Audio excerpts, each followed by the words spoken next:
Hi guys, tudo bem com vocês? Eu espero que com vocês esteja tudo ótimo, porque comigo está. Eu me chamo Yara, muito prazer, e eu trago vídeos aqui todos os dias no canal, então eu espero muito que você goste do meu tipo de conteúdo. E o tema de hoje é relatos de caminhoneiros que aconteceu na estrada. Então assim, é um tema um pouco sensível, eu acho, não sei porquê, eu acho que talvez porque eu amo tanto viajar, e aí quando eu vejo ou ouço ou leio esse tipo de relato, eu fico tipo, ai meu Deus, eu não sei se eu gosto tanto assim de viajar, mas enfim. Eu espero muito que você goste do meu tipo de conteúdo, porque, bem, temos vídeos aqui todos os dias no canal, então se você gosta desse tipo de conteúdo e se você gostar desse vídeo, se inscreve aqui embaixo, tá bom? Ok? Ok. Então, bora lá. Agora a gente vai pro nosso primeiro relato, que se chama A Garota na Estrada, no quilômetro 56. Isso aconteceu comigo em 2018, quando eu fazia o trecho entre Minas Gerais e São Paulo pela BR-381. 381. Eu conhecia cada curva daquela estrada, sabe, como a palma da minha mão, mas em uma noite tudo pareceu tão diferente. Era ali por volta das 2 da manhã e o céu estava encoberto, sem lua, e só tinha um brilho mesmo esparso dos faróis e dos caminhões que passavam por ali. E era um breu, sabe? Era literalmente só as luzes mesmo daqueles automóveis. Eu já tinha rodado quase 600 quilômetros direto, e o cansaço fazia os meus olhos arderem, mas eu queria chegar logo ao meu ponto de destino. E a estrada ela estava deserta, completamente silenciosa, exceto pelos sons constantes do motor e o leve ruído da chuva fina que batia no para-brisa. Logo eu cheguei no quilômetro 56. E ele era um trecho que era muito conhecido por acontecer acidentes graves. Ali a estrada se estreita, sabe, entre barrancos e curvas cegas. E nessa hora o clima mudou completamente. Uma névoa branca e densa começou a surgir do acostamento, como se o chão estivesse exalando vapor. Sim, como se estivesse exalando vapor, como vocês entendem o que quero dizer, não é? Era surreal. E eu comecei a reduzir a velocidade bem devagar, porque aquilo, além de ser muito estranho, eu estava com medo que algo acontecesse. Mas, ao invés de algo acontecer, eu vi alguma coisa. E logo quando foi se aproximando, eu percebi que era uma garota de mais ou menos uns 20 e poucos anos, que estava parada na beira da estrada e usava um vestido branco sujo de barro. Estava molhado e grudado ao seu corpo. Os cabelos longos e escuros cobriam parte do rosto dela. E ela estava descalça, e uma das mãos segurava a barriga como se ela estivesse sentindo dor. Mesmo sem levantar o braço e mesmo sem se mover, eu tive um impulso incontrolável de parar, como se algo em mim soubesse que ela precisava de ajuda. E eu encostei o caminhão no acostamento e logo abri a porta, sabe, do carona. E eu perguntei: moça, tá tudo bem? Quer ajuda? Gente, eu não sei se eu encostaria, porque foi tudo uma situação muito estranha, mas tem a questão também de que não foi uma decisão dele, foi algo momentâneo, um impulso, e não um impulso humano, sabe? É como se algo induzisse ele a simplesmente parar, que não deixasse nem ele sequer pensar ou cogitar em simplesmente ir embora. Tanto que vocês podem perceber que ele foi parando aos poucos, né? Só que ele não estava vendo isso. E eu acho que essa é a questão. Eu acho que a névoa, esse tipo de coisa, apareceu justamente para que ele fosse reduzindo a velocidade. E aí, como ele reduziu a velocidade, ele ficava mais suscetível a ter ali um controle ou fazer com que ele parasse para esse espírito. É o que eu acho. Comenta aí. Comenta aí o que você acha, mas eu acho isso, tá bom? Eu achei que eu tinha desligado sem querer, eu apertei. Ela virou a cabeça devagar e, eu digo, muito devagar. Quando os olhos apareceram, estava sobre o cabelo. Não entendi o que ele quis dizer, mas eu acho que ele colocou na ordem errada as palavras. Eu acho que ele quis dizer o seguinte: quando eu vi os olhos dela, eu travei instantaneamente. Eram completamente negros, como poços profundos na escuridão, e a expressão dela era vazia, como se não houvesse mais sequer uma alma ali naquele corpo ou sei lá o que. Antes que eu pudesse fazer qualquer coisa, ela simplesmente desapareceu. Não correu, não se escondeu e, sabe, simplesmente desapareceu. E um segundo. Eu acho que ele sempre está confundindo a ordem das palavras. Mas ele disse que em um segundo ela estava ali, no outro não estava. E após ela sumir, o lugar ficou totalmente gelado, como se eu estivesse sido colocada em um freezer, e o motor simplesmente começou a engasgar. Eu voltei a dirigir, sabe? Eu voltei a dirigir sem nem olhar sequer pelo retrovisor.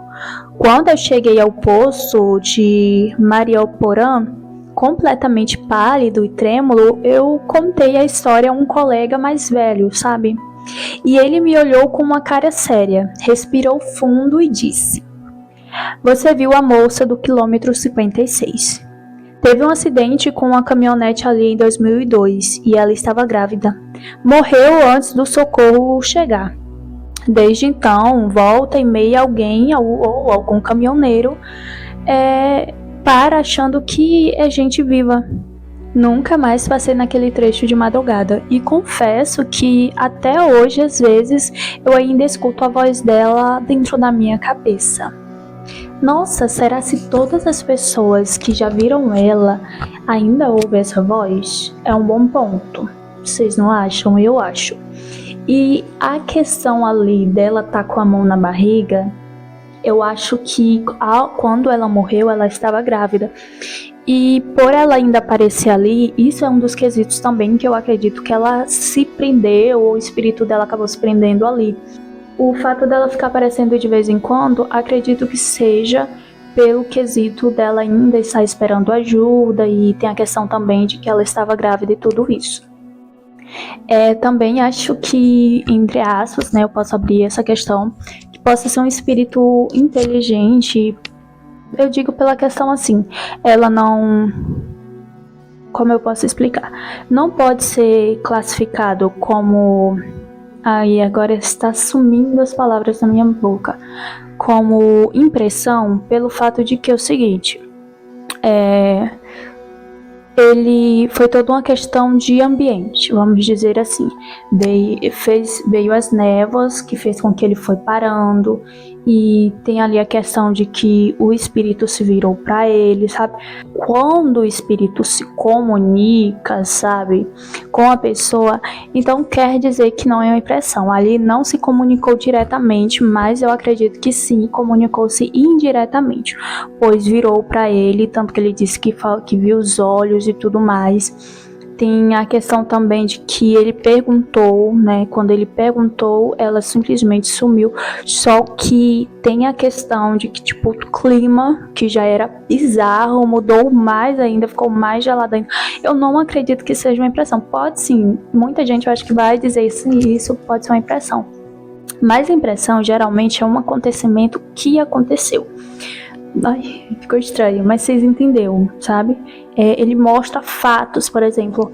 Eu classificaria esse relato como uma impressão se, por exemplo, ele visse ou passasse pelo momento do acidente, entendeu? Então, isso, para mim, classificaria como uma impressão. Neste caso, eu acho simplesmente que é um espírito inteligente que fica ali esperando ajuda, porque afinal de contas não fez nada, nem sequer, tipo, assombrou, sabe? Claro que apareceu já é muito bizarro, mas, tipo, não fez nada, assim, extremo, como muitas outras fazem. Simplesmente, eu acho que só é um espírito que morreu grávido e tá esperando ajuda até hoje. E aí, tanto que quando ele ofereceu ajuda, ele simplesmente sumiu. Mas é isso. Eu acredito que seja isso. Se você tem uma opinião diferente, comenta aí. Mas fica muito questão de opiniões, né? Então, bora pro próximo relato. Agora a gente vai pro segundo, que se chama A Carga que Mudava de Lugar. Ai, ai, eu já não gostei muito do tema, não sei. Bora lá. Fui chamado para transportar uma carga de móveis antigos de uma fazenda abandonada que ficava lá no interior de Paraná até Curitiba. Perdão, Paraná. É porque o meu celular ali tá quebrado e ficou quebrado bem em cima do assento. Aí eu achei que era um bichinho. Mas enfim, bora lá. O frete era bom demais para que eu pudesse recusar. Mas ninguém me avisou que a fazenda era considerada mal assombrada pelaquela região. Eu cheguei lá pelas voltas das 4 horas da tarde, com o céu já escurecendo e a fazenda ficava em uma estrada de terra, cercada por mato alto e um portão de ferro retorcido. A casa principal era enorme e também tinha um aspecto de colonial. Estava caindo aos pedaços e as janelas estavam quebradas e pinturas de fachada descascando, esse tipo de coisa, sabe? Como se fosse uma pele velha descamando. E o silêncio era desconfortável, nem passarinhos e nem cigarras, nem nada, sabe? O mundo inteiro calou-se naquela fazenda. A equipe da transportadora já tinha deixado os móveis na varanda e todos cobertos por lençóis brancos, que inclusive estavam encardidos. Eram peças de época e um espelho de moldura dourada de quase 2 metros, uma cômoda com gavetas emperradas e 2 cadeiras de balanço, e um berço antigo de madeira escura com detalhes de rostos. E eram rostos deformados. Ai, eu não sei, gente. Eu já acharia muito bizarro só esse berço. Porque, tipo assim, só pelo aspecto, só pelos detalhes iniciais, que é uma casa que estava assim, no final de suas condições, vamos dizer assim. Só por aí, e pelo fato de ser colonial, eu até gravei um vídeo ontem dizendo que eu não pisaria em nada que fosse colonial ou que fosse relativo à escravidão. Porque minha cabeça deve ser um dos lugares mais assombrados do mundo.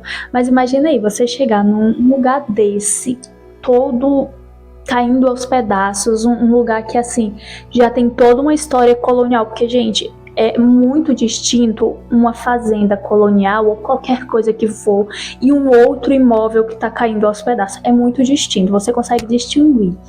E aí você vê espelhos antigos, você vê sei lá o que mais, e aí quando chega no berço, eu já ficaria assim, porque, né, por quê? Mas quando você olha e vê detalhes de rostos deformados, o que é mais assustador ainda, ai, eu não sei, eu sou muito cagona pra esse tipo de coisa, não vou mentir. Eu conto aqui, me divirto, adoro, inclusive adoro ouvir também quando eu tô fazendo as coisas, mas passar por essas situações eu acho que eu não passaria não. Não importa se você tem razão ou não tem, se vão te achar louco ou não, só saia, porque você vai vasculhar, para que você vai procurar, para que você vai buscar razões para ficar ali. Meu Deus, isso me irrita de um jeito, mas bora lá. Carreguei tudo sozinho e fechei o baú. O clima ali era muito pesado e havia uma pressão no ar. Eu tinha uma sensação de que eu estava sendo observada de dentro daquela casa. Na estrada eu segui pela PR-092, trecho cercado por floresta e sem sinal sequer de celular. E já era noite quando percebi algo estranho pelo retrovisor. Perdão pelo erro. O espelho, que deveria mostrar só o fundo do baú fechado, refletia o interior do caminhão e uma sombra sentada na cadeira de balanço. Ai, meu Deus. Senhor. Ai. Isso aqui é muito cena de terror. Eu vou pegar o celular em vez do coisa, porque, caraca. Que vocês fariam? Eu ficaria assim, exatamente desse jeito. Ficaria sem saber o que fazer. E logo eu arregalei os olhos. Pisquei várias vezes, tentando, sabe, achando que era só a minha vista. E a sombra se mexia lentamente, como se balançasse no ritmo da estrada. Eu parei bruscamente no acostamento e desci com a lanterna em mão, tremendo. Amigo, não me diga que você entrou. Ai, eu digo, gente, essas pessoas tomam umas decisões muito duvidosas. A visão me gelou até os ossos. Todos os móveis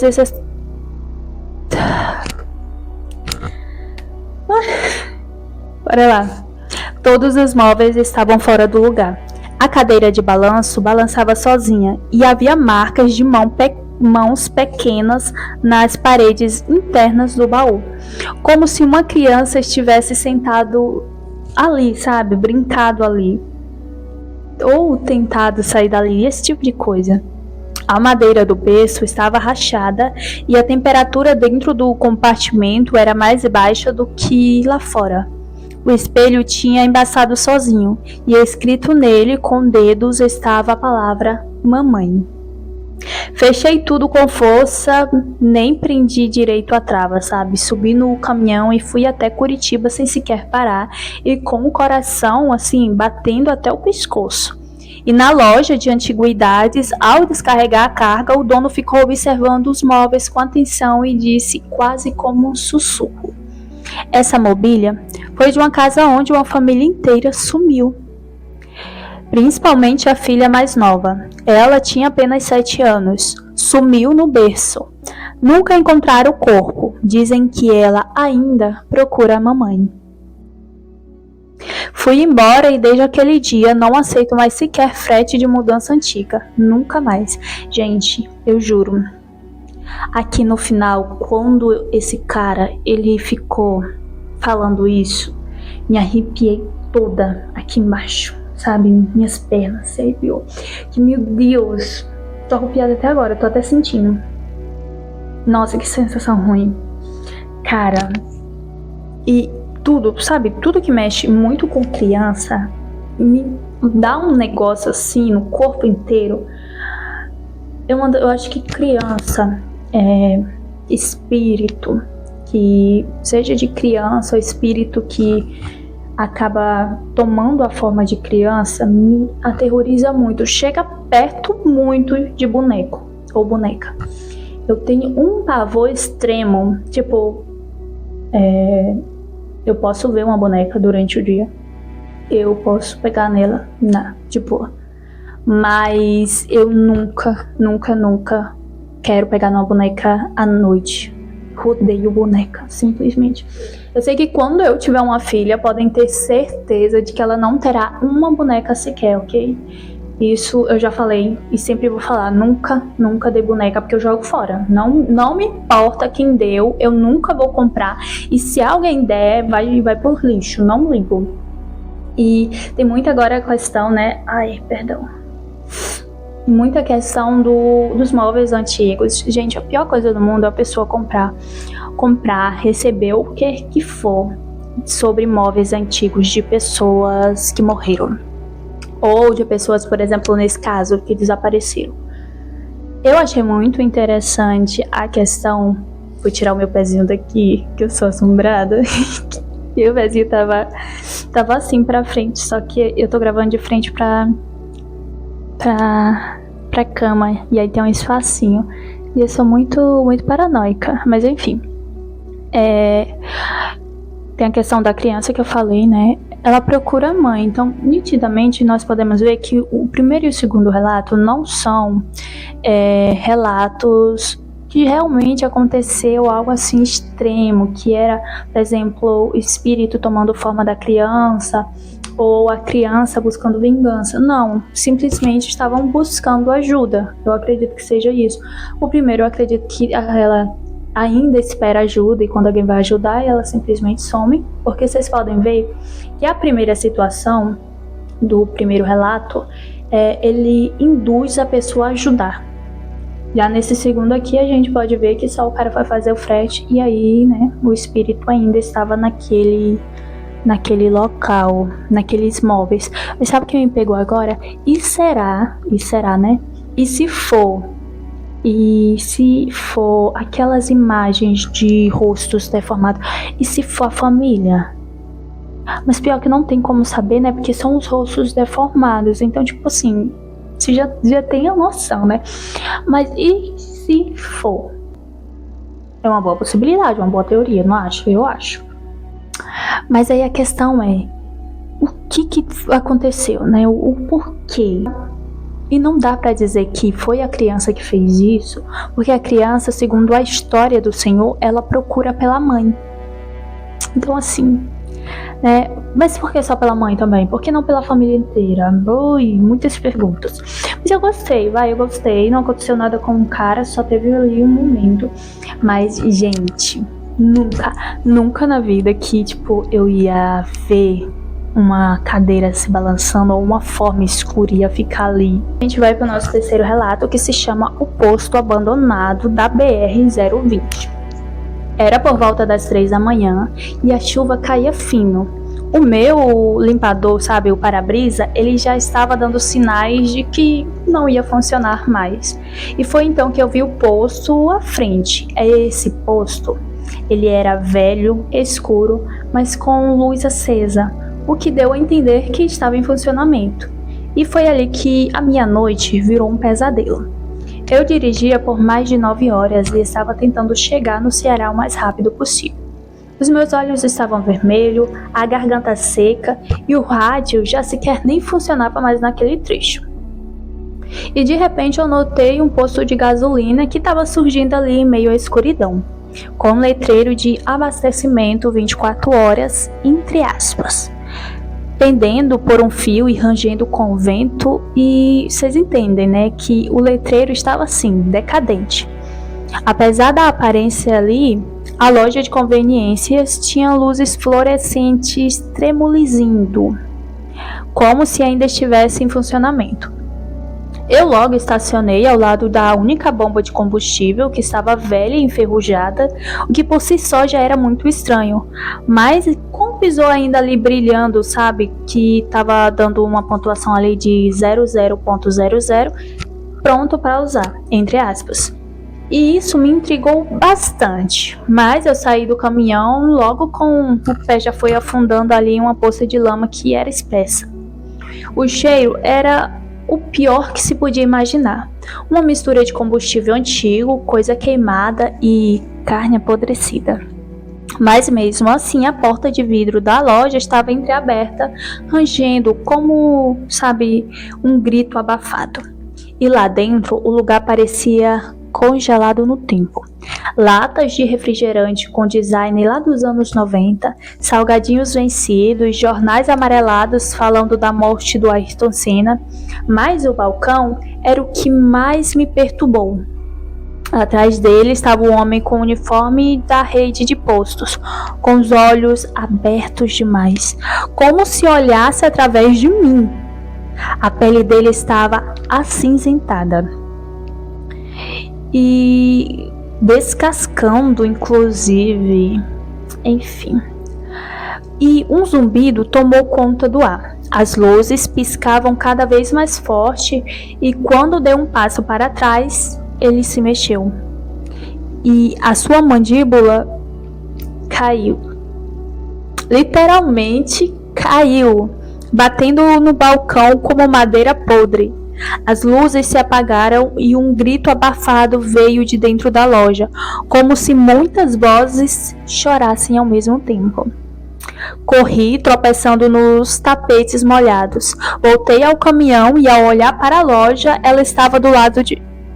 Ai, gente, perdão, eu errei. Ele estava do lado de fora, parado, com a cabeça inclinada e os olhos fixos em mim. Saí derrapando com o caminhão, sabe, sem sequer olhar para trás. Quando contei o que vi a um frentista mais velho, ele me encarou sério e disse: Ai, chegou, tô toda... Aí eu odeio quando eu tô contando o relato e eu me arrepio toda, eu fico... Esse olhar aqui, a porta tá fechada, mas ele fica inventando coisas, sabe? Inventando sombras. E eu odeio sombras. Enfim, é péssimo ter muitas coisas na vista, porque minha vista só não tem vista boa, mas o restante tem tudo. Tipo, tem pra longe e pra perto, tem embaçamento longe e perto, tem, acho, miopia, estigmatismo, sei lá o que mais. Eu tô gravando aqui com uma luz que eu vou passar o dia todo passando mal, mas tem que gravar com a luz. E eu tô gravando com o celular lá embaixo, então força mais ainda a vista.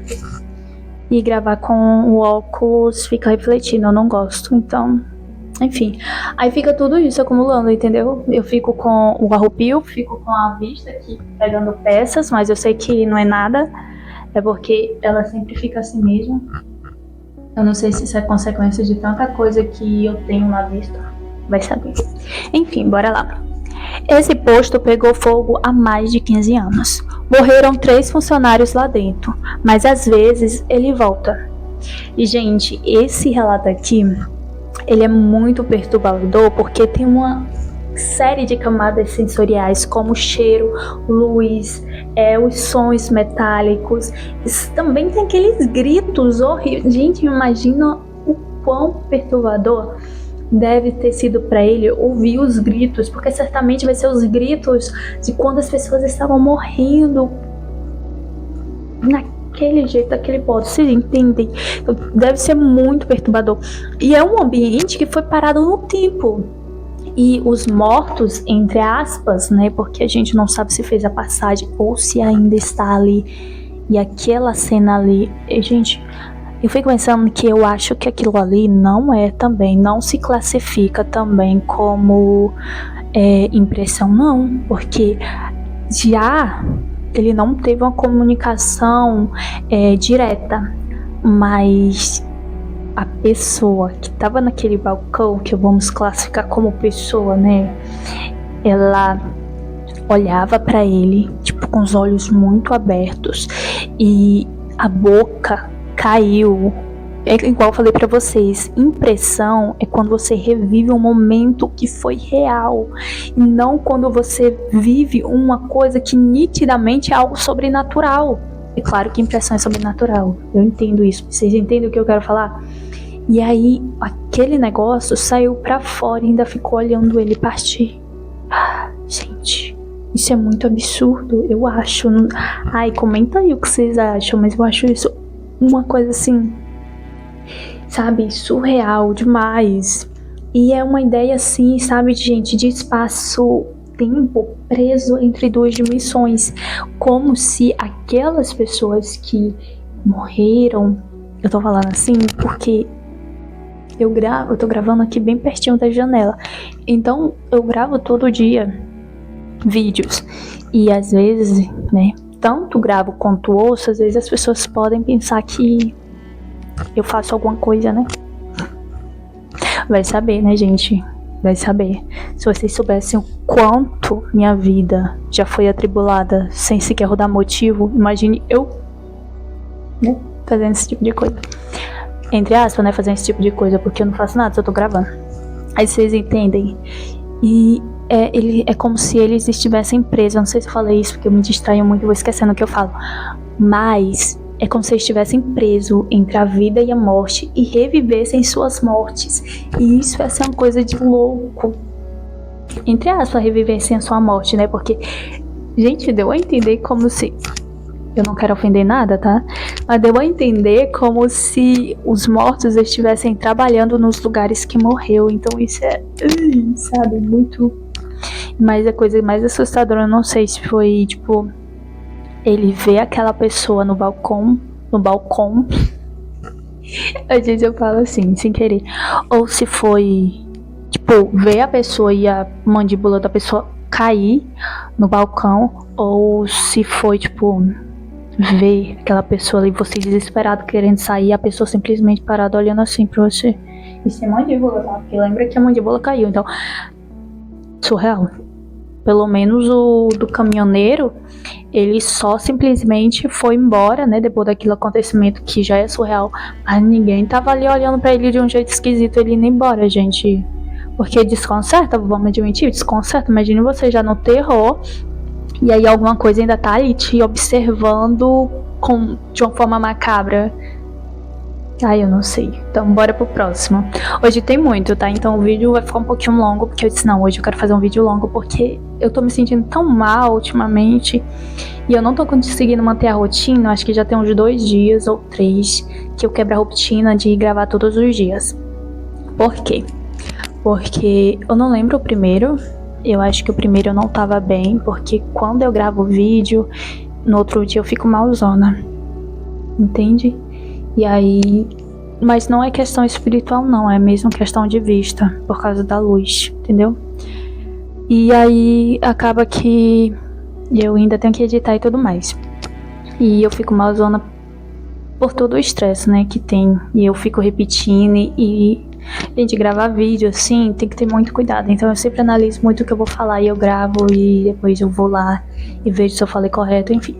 E tem a questão também de que eu não tô mantendo tanta frequência, porque às vezes eu tô gravando, eu gravo, edito e acaba que alguma coisa acontece. Seja internet ou o celular descarrega e acaba que eu não tenho como upar o vídeo.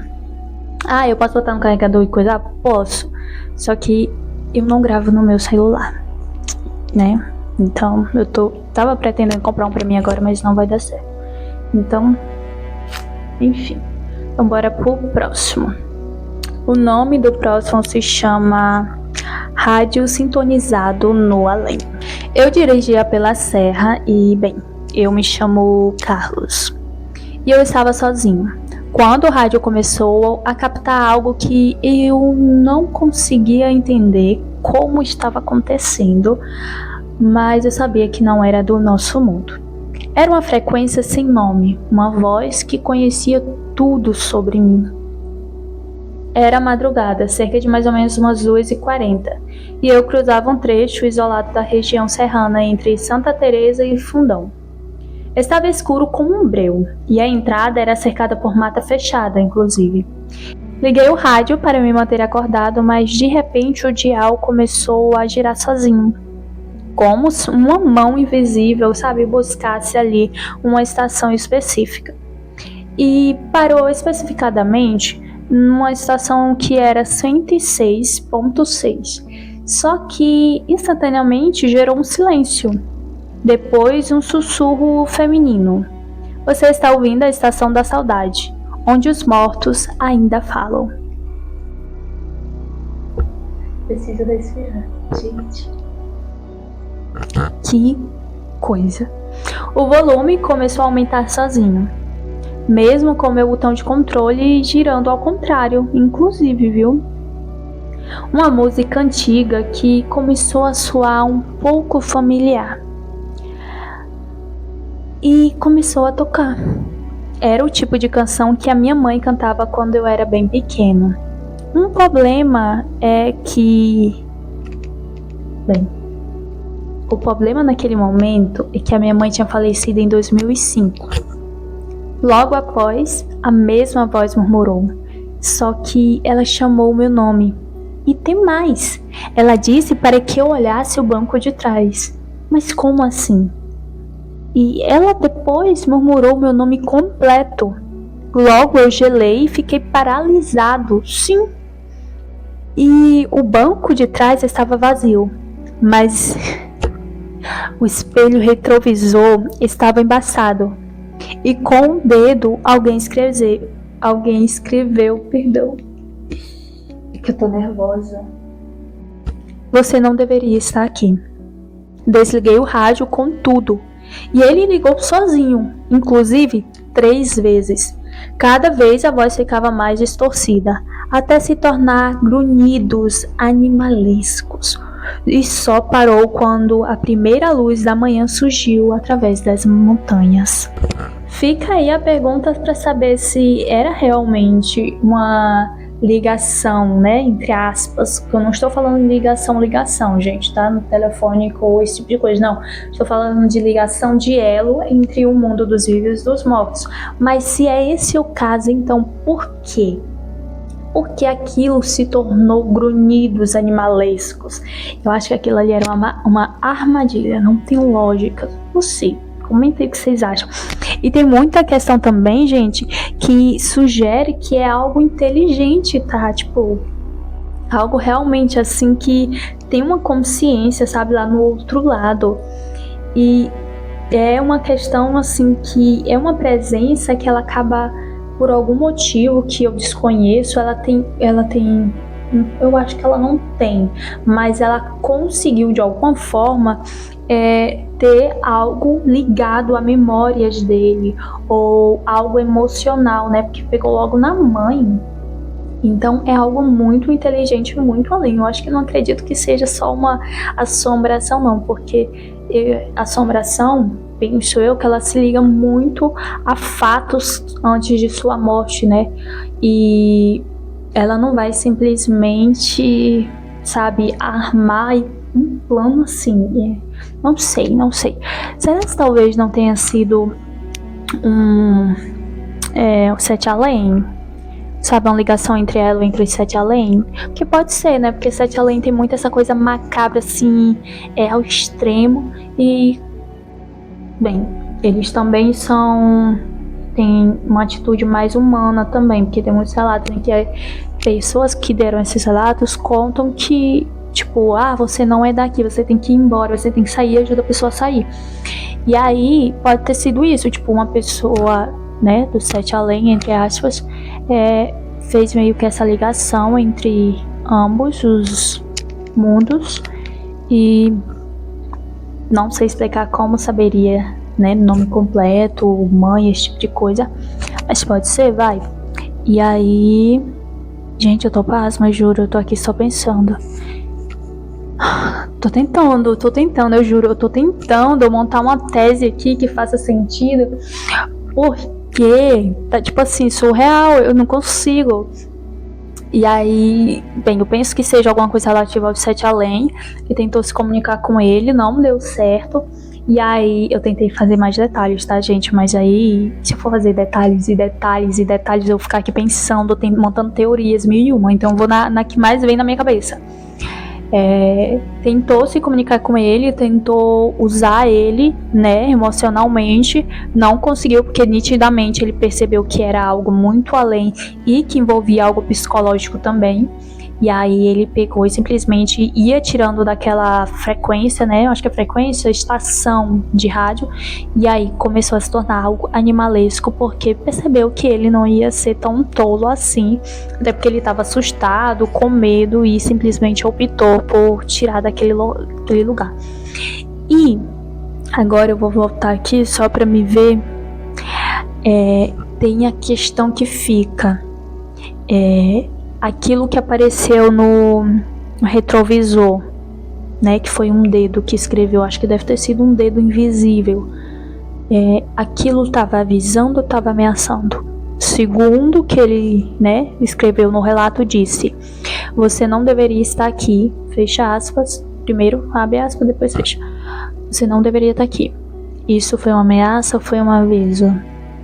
E eu não acredito que tenha sido a mãe, não. Desculpa, porque se tivesse mantido a frequência ou colocado a voz da mãe, eu talvez acreditaria. Mas quando a frequência ali que se tornou animalesca, eu já tirei tudo isso e disse, não pode ser a mãe, gente, não tem. Não acredito que seja a mãe. O nome do nosso quinto relato se chama O Passageiro Invisível. No início eu achei que era só cansaço, mas aquilo estava lá, no banco do carona, respirando. Bem, e foi enviado por José. Passava da meia-noite e eu dirigia por um trecho esquecido entre Nova Mutum e Sorriso. Gente, eu acho muito legal essa questão dos relatos, porque eu vou conhecendo nomes de lugares que eu nunca na vida saberia. Então eu acho muito legal isso, sabe? Enfim, bora lá. Uma estrada de chão batido, completamente isolada e sem sinal sequer de, sabe, sinal de rede, vida ou sequer luz. Primeiro, eu senti um frio súbito na cabine, apesar do ar-condicionado estar desligado, ok? Ok. Então bora lá. Ai, o meu cabelo ficou todo...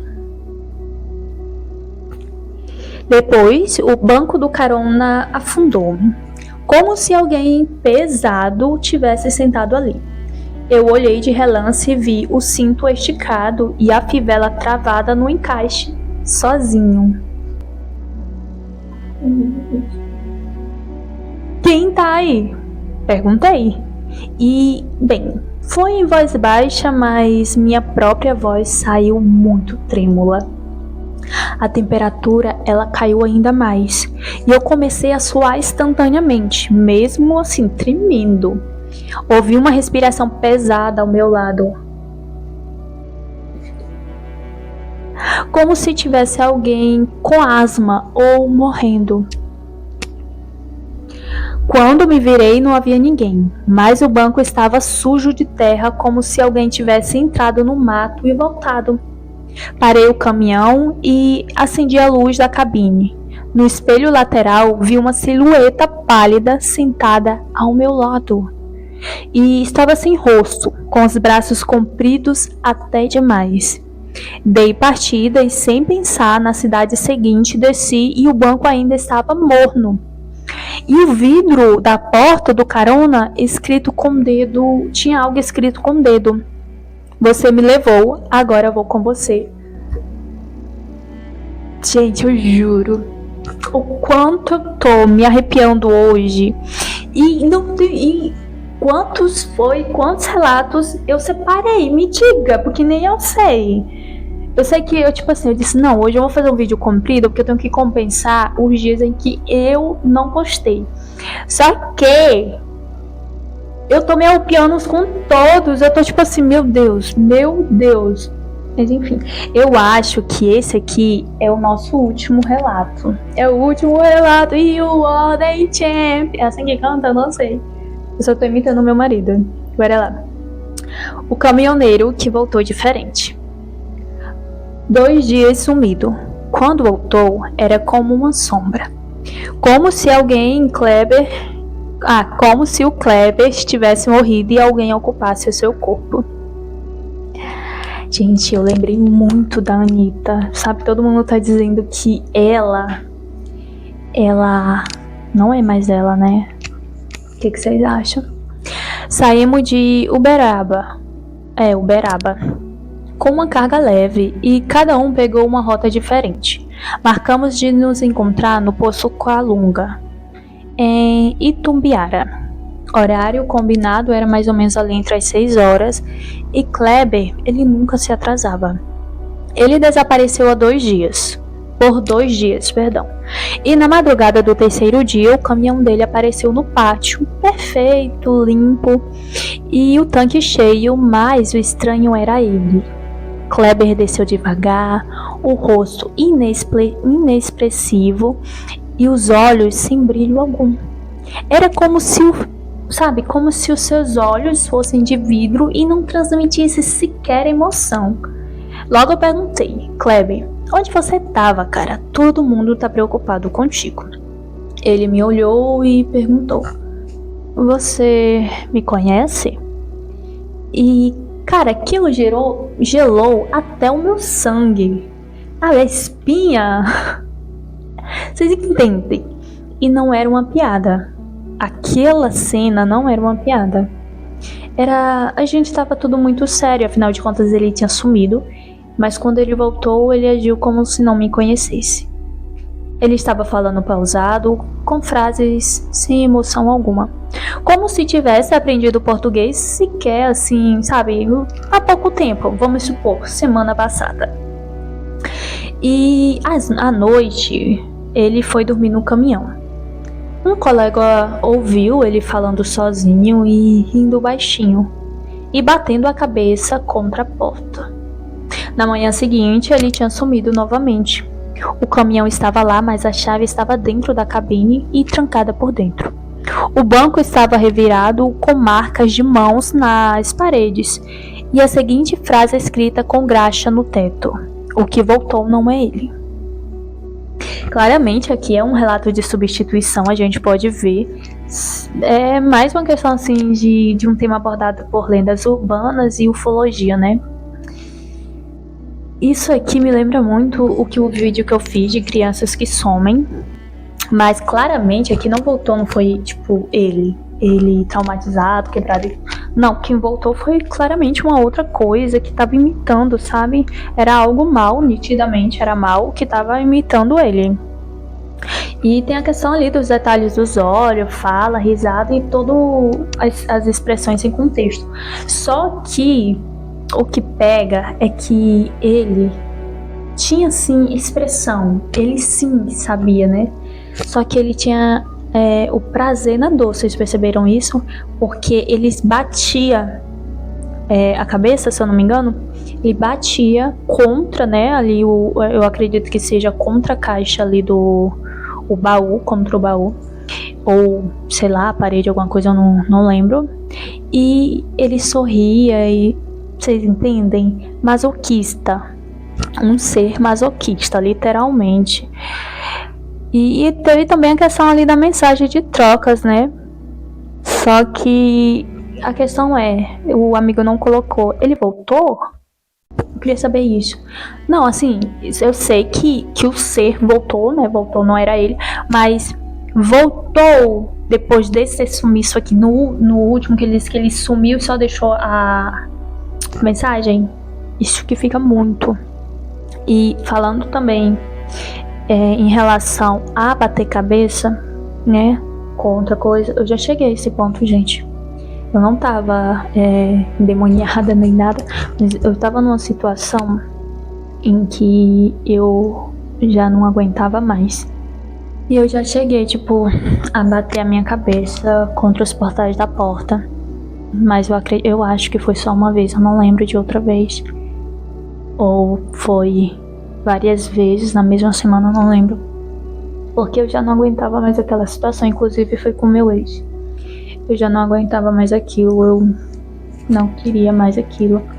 Mas não era questão de tipo, eu sempre tive na minha cabeça de que quando eu casasse, gente, nunca se apeguem a esses detalhes. Fui muito burra. Eu tinha na minha cabeça de que quando eu casasse, eu queria... Não casei, tá? Naquela época eu tava só com o Júlio, tínhamos morando só junto.